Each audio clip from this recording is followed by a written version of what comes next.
Hello everybody, this is QuixQuery, and today we are back playing some more QuixPack. And I just thought I would start recording right now.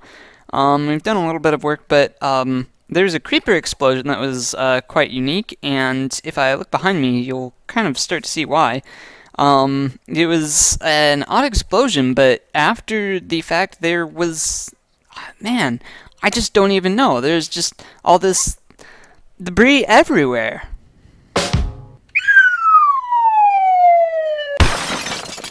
So, as I promised, we want to kind of rush our way into Project E, and in order to do that, I wanted to get some osmium seeds to make the 4 times ore processing and a lot of other things a lot easier, and so I went mining to get a little more osmium, because we needed a little more, and I rushed a bunch of our 5 times ore processing quests right here. You can see all these, and that will actually lead up to 5 times ore processing eventually.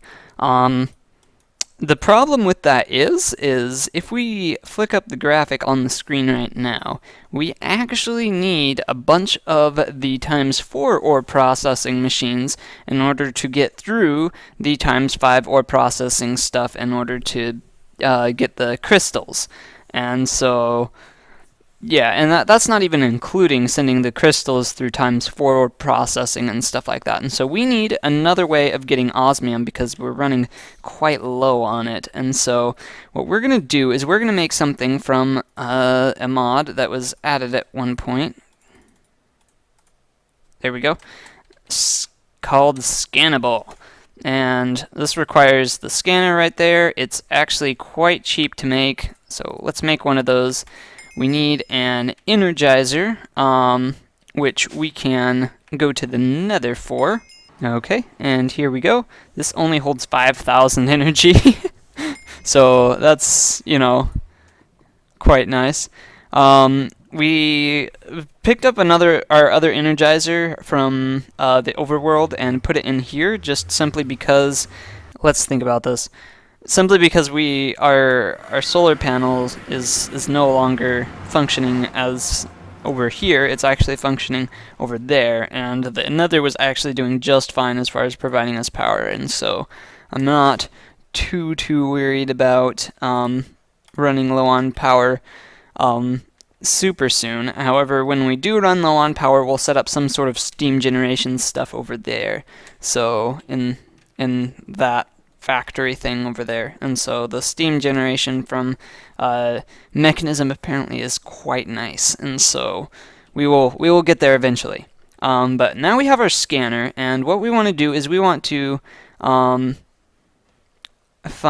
make a common ores or rare ores scanner, or we could just make a block module. And so we're just going to make a block module because we already have some of the ore, if I remember correctly. I don't know, do we? Or whoa. Please let me type in here. Osmium?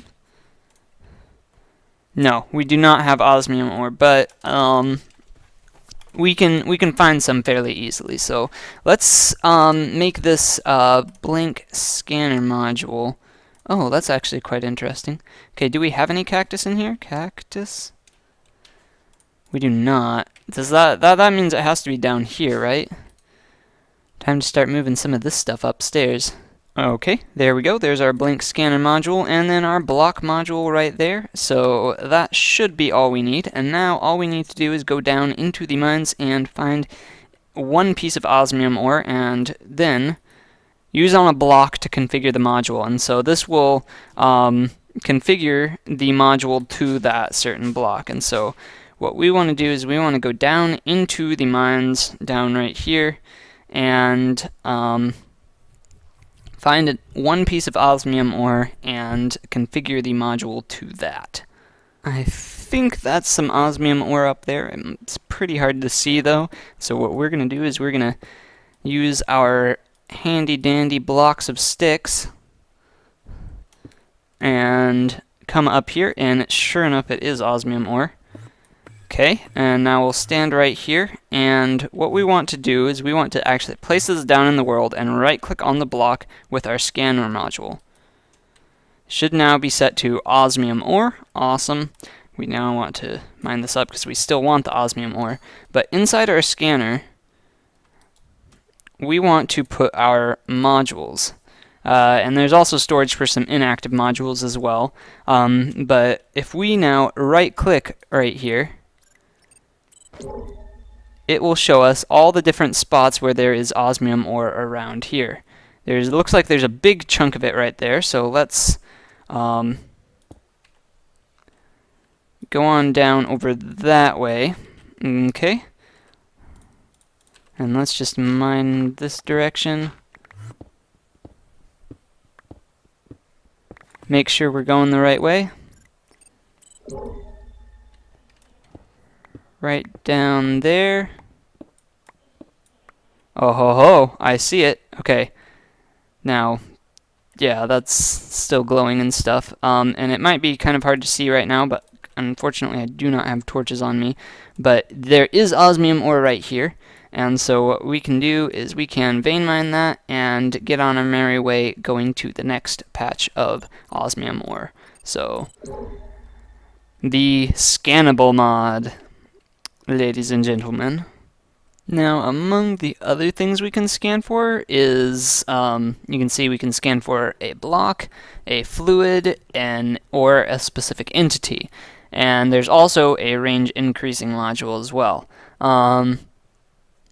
Animals, monsters, common ores, rare ores, and so you can pretty much configure this to scan for whatever type of thing you want. And so right now inside we have a monster scanner and a range scanner, and so yeah, pretty cheap to make. And so we can just charge this up and it will scan all around to see if it can find any monsters, and it looks like it found a bunch of them under the ground. There's a bunch of zombies right there, zombie, skeleton, baby skeleton, and so on and so forth. And so a bunch of stuff under the ground in caves. However, not a lot necessarily nearby. Let's see, zombies, skeleton, zombie, creeper, skeleton, baby skeleton, so on and so forth. All over the place. Yeah. However, we did get just a little under a stack of osmium ore from our little expedition there, and this has used a little less than half of its energy capacity. And so if you look at each of the modules inside the scanner, and let's look at that here real quick. You can see that each of them has an energy cost. And the monster scanner module has an energy cost of 50, that's hostile mobs. And this range increase costs 100, and the block module costs 100, and that's per scan. And so if we look around right here, we can see that we have a magma cube, zombie, and those are zombie pigs because this is the nether.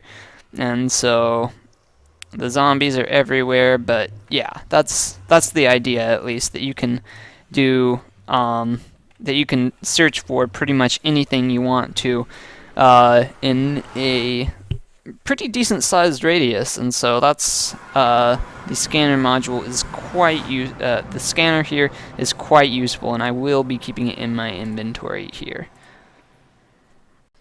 Whoa, now what's going on around here? Well, these are some of our tier 5 ore processing machines, as well as some other bits and pieces everywhere. Mostly though, this is our purification chamber with a continuous supply of oxygen being provided to it thanks to our electrolytic separator right here, which we went over in the last episode.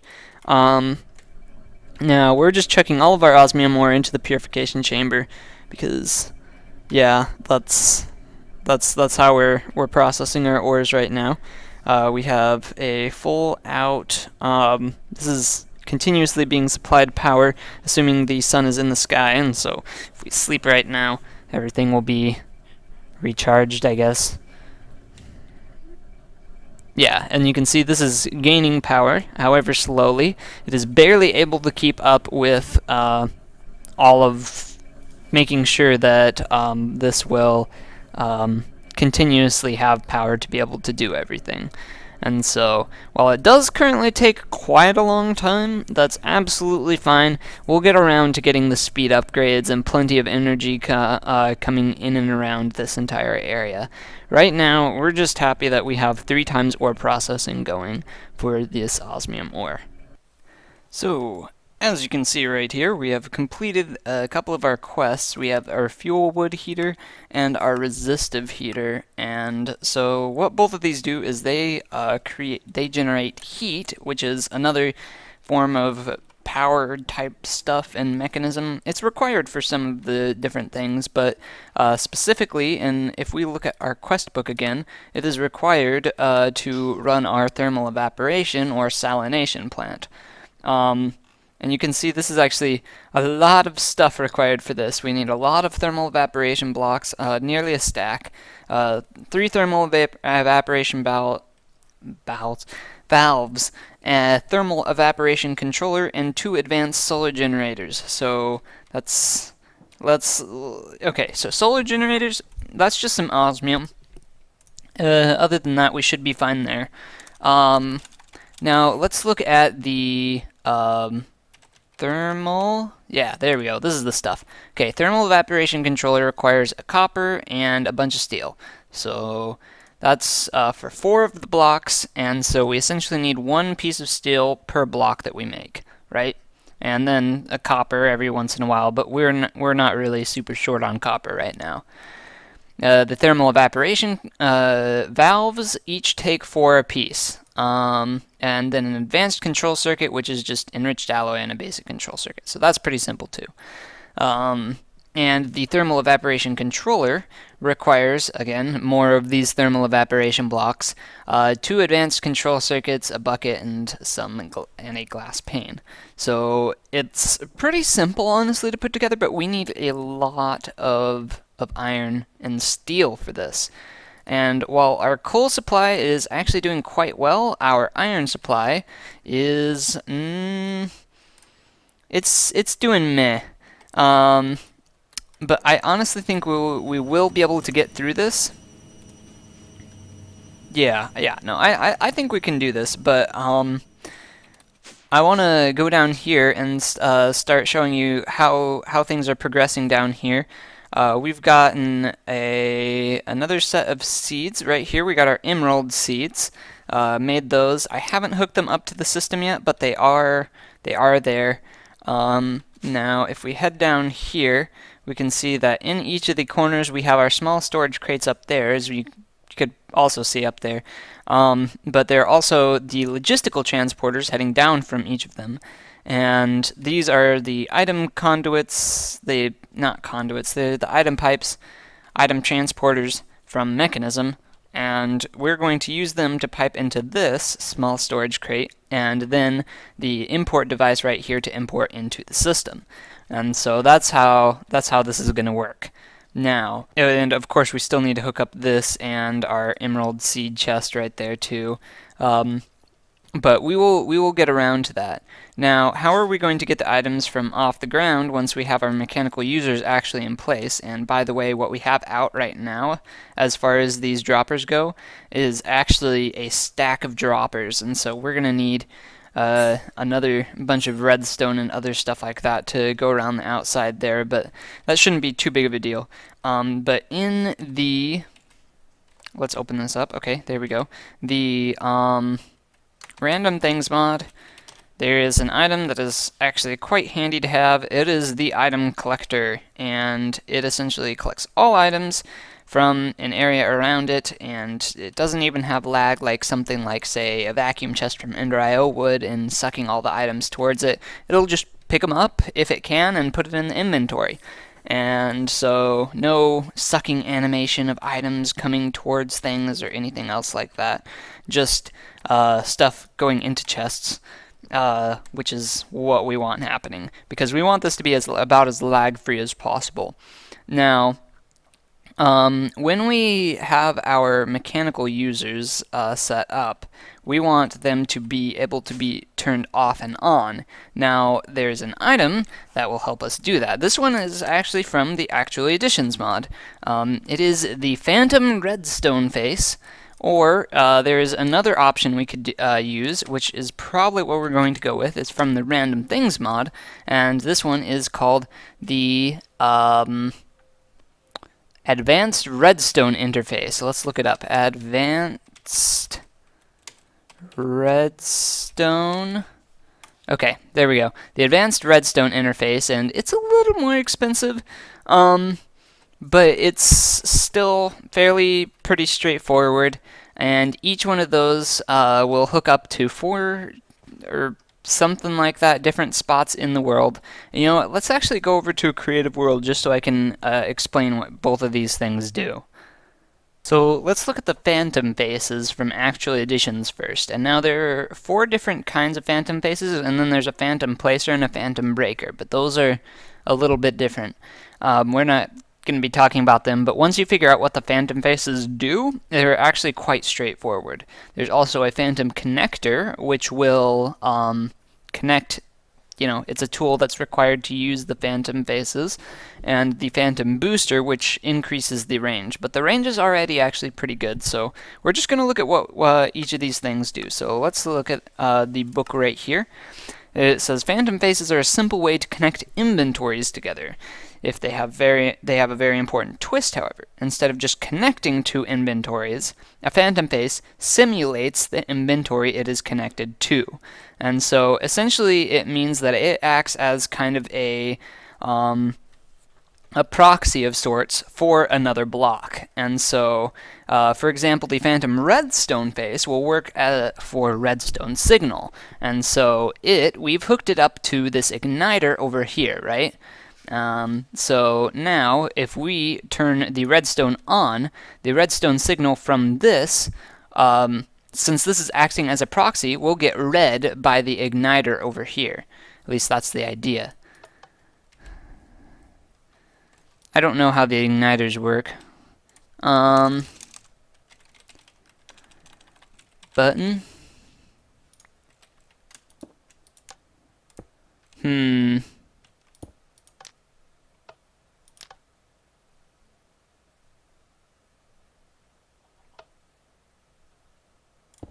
That was weird. I honestly, no. It looks like it's just mostly used for lighting portals. So let's try something else out here. So let's show you how these phantom connectors work. And so essentially, what we do with the phantom connector, right now it's not connected to anything. We right-click on a block and shift right-click on something like a dispenser, and then the block is stored to the connector. At that point, we would shift right-click on the phantom face that we want to connect it to, and the block will then be connected. Now, if we the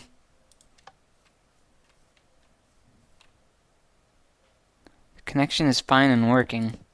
Let's try this one more time. We can put a lever on top.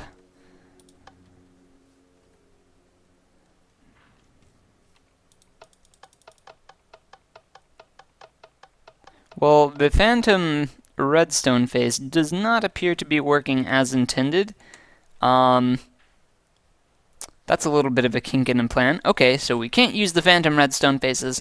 That's an easy fix right there to a problem we didn't have. Let's show you what some of the other phantom faces do, because they are actually pretty cool things. You also have the phantom face works for items, the energy face works for energy like RF and stuff like that, and the liquid face works for liquids, so like say liquid inventories and other stuff like that. The placer obviously is a remote placer, and the breaker is a remote breaker. We should be able to pull out of this dropper using the hopper right here, and it does appear to be working. At a slow rate, but it is actually working, which is exactly what we want. So yeah, these things do work. They are actually a thing, and so this essentially acts as a proxy inventory for automation and other things like that. So that's all the phantom faces do, is that. So let's now look at the random things. What's it called? The Advanced Redstone Interface. So here we are. Let's actually look at the basic redstone interface first.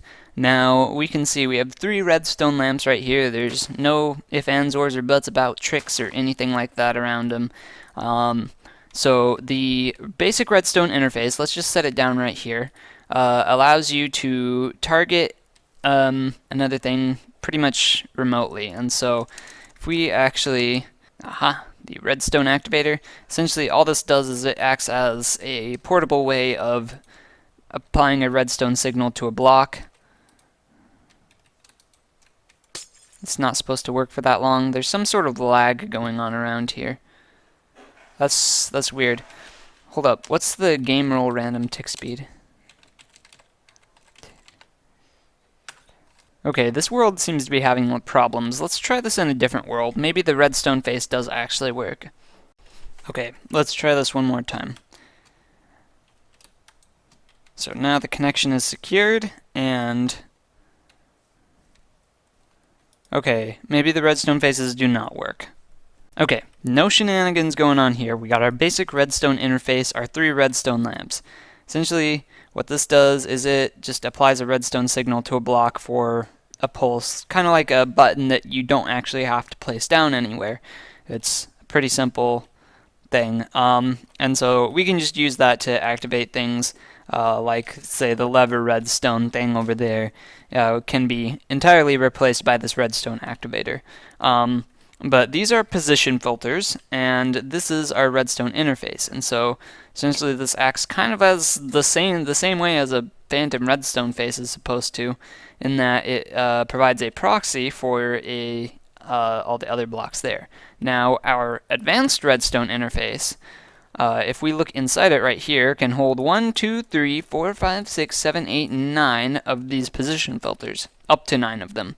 And so if we spread these out, because we want them to have 3 different positions on each of them, okay, we right-clicked on that one and you can see it's kind of glowing now, and that's because we have the position filter for it selected. And so if we were to say, like, break down into the ground, select that block, and, cover it back up, we still, wouldn't be able to see that block until we actually broke down there and did whatever else. But we don't actually want to bind it to that block. We want to bind it to this middle block right there.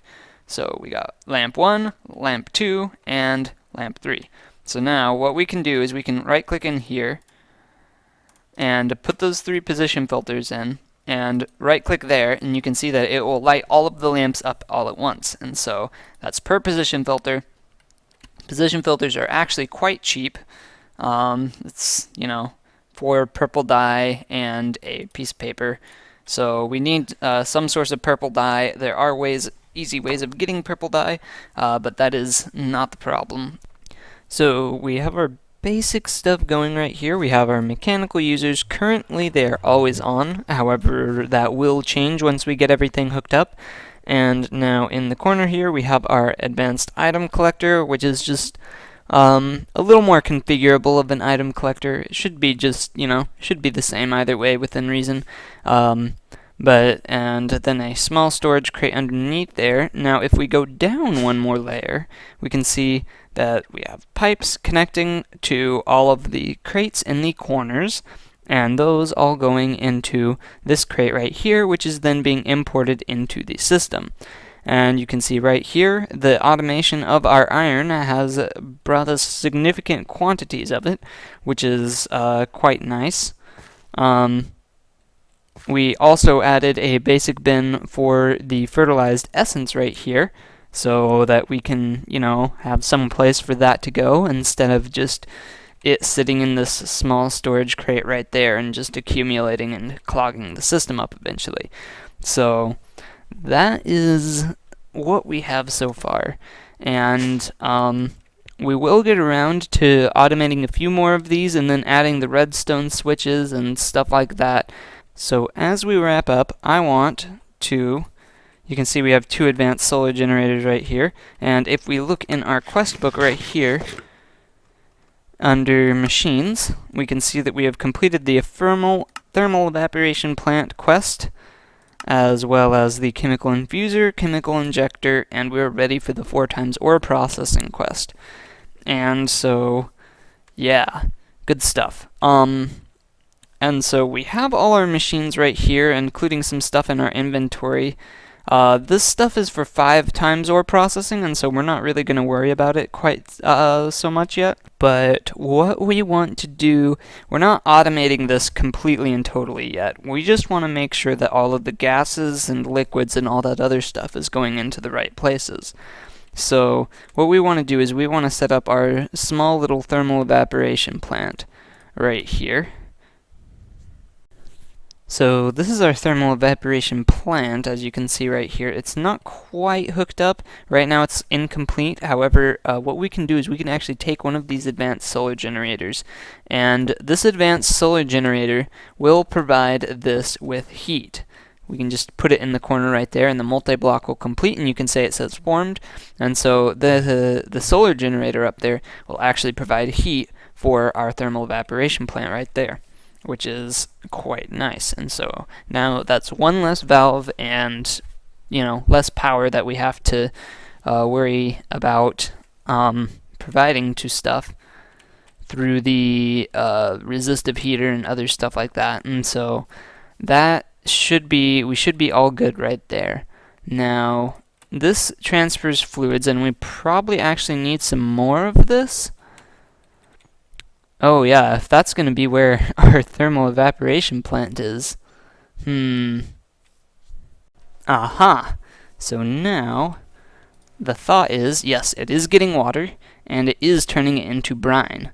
And so, that should actually be absolutely fine. Now, the brine is actually a liquid as well, and so since we used up most of our mechanical pipes doing this bit right here, we probably now want to make some more of those so that we can actually finish this up. Unless, actually, no, what do we bring the brine into? Let's look at our diagram right here. Turns out we needed another electrolytic separator, so I made another one, and here it is coming into here. The brine should then, oh yeah, no, we need to provide this power. That shouldn't be too hard, hopefully. It is now getting power, okay. And sodium and chlorine. Now chlorine is the only thing we need out of this, and so we can just dump all the excess sodium, whatever. Now we will need a hydrogen for other things later, and so we probably want to start saving up some hydrogen and some other stuff like that, but I don't think we ever need sodium for anything, and so all we need is the chlorine right here. So the chlorine will come out on this side, which is a little unfortunate. Actually, you know what we can do? What we can do is like so. Dump the excess sodium. There we go. Okay. So now it's hooked up to power. The chlorine will come out this side, and the sodium is stuck in there, which is just fine. Now, in a chemical infuser, such as this one right here, we need hydrogen and chlorine. And so hydrogen can come from our electrolytic separator, and chlorine can come from over there. So if we put this one right here, and grab our pressurized tubes, bring the chlorine from over here, and the hydrogen from over here, that should start producing hydrogen chloride, which is magnificent. The hydrogen chloride is used in our chemical injection chamber, which is where we actually put our ores. So here's our hydrogen chloride thing. We need, here's gas upgrades and energy upgrades. Let's provide this power. Oh, no, that's our pressurized tubes. Let's get our power cables out. There they are. And now this should be getting power. And we want to give it our energy upgrades as well to finish this entire process off. So Now, this should be all of our machines hooked up for some basic times 4 ore processing, meaning that we are getting 4 ingots of the metal or whatever per ore. This should, once this fills up, everything should be all set and ready for all of this. Now this will actually drain our power quite a bit over here for the moment being, until everything starts to get filled up and all this other stuff, but things seem to be going fine for the moment, and the temperature is still rising, so as the temperature rises, the production will gradually increase. So now that we have our times 4 ore processing, let's cross off the quest and do the comment of the episode.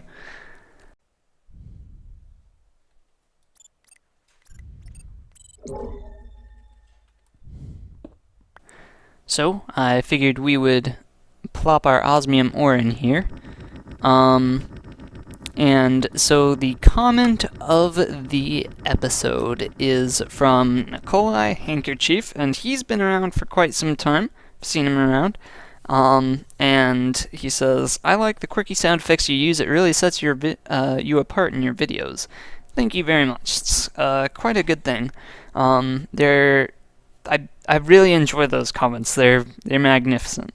So there are also a couple other comments in the comments section, not necessarily going to be featured specifically, however, and let's cross off this quest here real quick. And to clarify some stuff up, I figured that I would go over some of the things, the plans I have for the channel, and so on and so forth.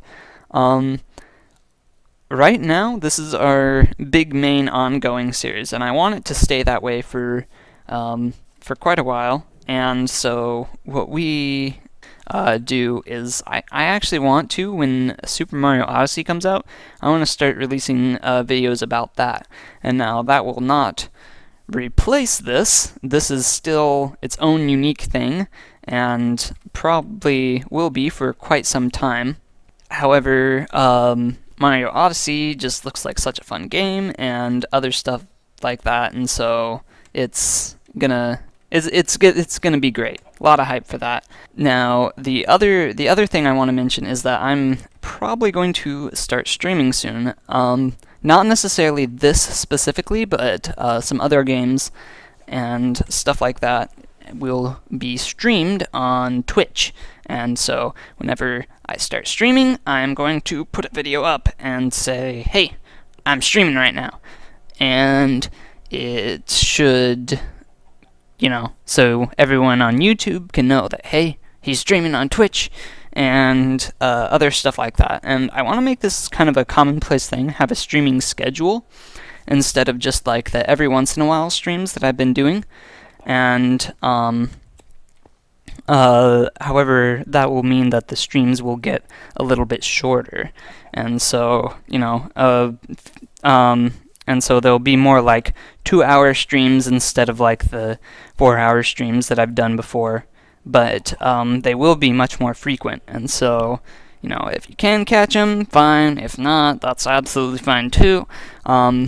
But I just wanted to let you know that, hey, this is the plan so far, and so this series will continue on for quite some time. That's the hope, at least. Now, the other thing that I wanted to mention is the reason that this video was delayed a little bit is that I'm working on a version of the an actual release of the pack for 1.10 Minecraft. So yeah, we're working on that. And then after the 1.10 release, I want to potentially get out a beta for 1.12. And so, we have the full release for 1.10 saying, hey, here it is, as is, this is in a good place for the pack right now. It's a stable release. There shouldn't be any major bugs or anything like that. It should just be a good, solid pack. as it is in the 1.10 version. Now in 1.12 it will be a little more unstable, and I'm not sure how much of the custom recipes will get transferred over, because right now Avaricia isn't in 1.12 or some others, and there are some other mods like that that would otherwise have been quite key. However, there are some new mods that I wanted to add in, and you can always check the Discord to see potential things that could be added to future versions of the pack. Let's open up this elite bag right here. A lot of netherrack, an elite tier installer, and modular fast conveyors. Ooh. Anyway, so thank you so much for watching. I am quixQuery, and I will see you in another video. Take care.